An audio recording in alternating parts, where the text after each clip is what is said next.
Hei, mina olen Kerman ja ma näitan teile Platineti kaablit, USB kaablit, mis töötab magnetiga.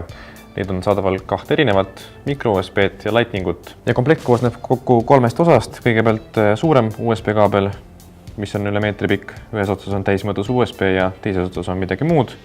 Ning 2 magnetotsaga Lightning ühendust. Ning selle kaabli põhimõte ongi siis see, et kui see Lightning ühendus piisavalt lähele ajada sellele suurele kaablile, siis see lipseb siia magnetiga külge ja jääbki sinna külge, kuni te ise selle lihtsalt küljest ära ei võta. Ja mul on siin olemas Lightning ühendusega telefon.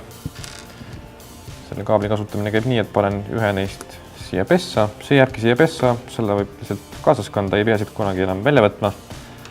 Ning kui ma soovin seda telefoni laadida, siis ühendan selle kaabli lihtsalt magnetiga siia külge. Et see on üsna tugevalt siin kinni, et see ei tule siit kogemata lahti, kui just ise ei tõmba. Kuna komplektis on alati 2 magnetpistikut, siis saate kasutada seda kas siis 2 seadmes või jätta ühe lihtsalt tagavarana kuskile alles.